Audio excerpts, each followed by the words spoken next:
இந்த கிராமத்திலே இந்த முருகனை 6 வாரங்கள், அதாவது செவ்வாய்க்கிழமை என்பது முற்றிலும் தவறான ஒரு கருத்து. இது வியாபார உள்நோக்கத்திற்காக தான் செவ்வாய்க்கிழமை என்று கூறுகிறார்கள். செவ்வாய்க்கிழமை என்பது முருகன் பிறந்த நாளாக இருக்கலாம், நான் இல்லை என்று சொல்லவில்லை. இருந்தாலும் செவ்வாய்க்கிழமை என்பது தவறு. செவ்வாய்க்கிழமைகளில் பல்லாயிரம் பக்தர்கள் இந்த கோயிலே கூடி வருவதால் சுவாமியை மனதார சேவிக்க முடியாது என்பதுதான் உண்மை. எனவே வாரத்தினுடைய அனைத்து நாட்களிலும் எங்கள் கிராமத்திற்கு வந்து எங்கள் முருகனை மனதார வழிபட்டால் நீங்கள் கேட்டதெல்லாம் கொடுக்கக்கூடிய வல்லமை படைத்தவன் எங்களது சிறுவாபுரி முருகன். அதாவது திங்கட்கிழமை என்றால் திங்கட்கிழமை 6 வாரங்கள், புதன்கிழமை 6 வாரங்கள். இதுதான் இந்த கோயிலுடைய சிறப்பு.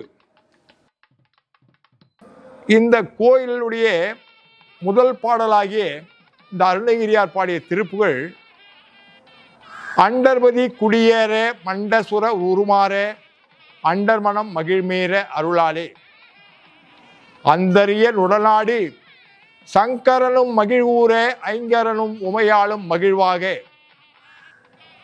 மண்டலமும் முனிவோரும் என் திசையில் உளபேரும் மஞ்சினனும் அயனாரும் எதிர்காண மங்கையுடன் அரிதானும் இன்பமுற மகிழ்கூற மைந்துமையின் நுடநாடி வரவேணும். அதுதான் சொல்றேன். குடும்ப சமயத்தில் வந்து எனக்கு முருகா காட்சி கொள்ளுதான் ஸ்தலத்துடைய பெரிய சிறப்பு. ஆக இந்த முருகனை மனதார நீக்கமர நிறைந்திருக்கின்ற எங்களது முருகனை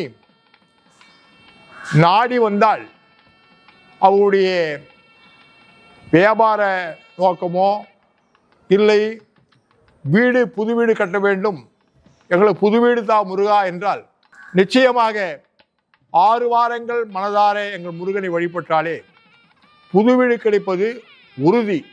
இதை நான் சொல்லவில்லை, இந்த கிராமத்துடைய ஒரு ஊராட்சி மன்ற துணைத் தலைவர் என்ற முறையில் அல்ல. ஆனால் வருகின்ற பக்தர்களுடைய எண்ணங்களை நாங்கள், அவருடைய கோரிக்கைகளை நாங்கள் கேட்கும்போது மனதார சொல்லி கேள்விப்பட்டோம். இந்த சிறுவாபுரிக்கு வந்தோம், 6 வாரங்கள் என்று சொன்னார்கள்.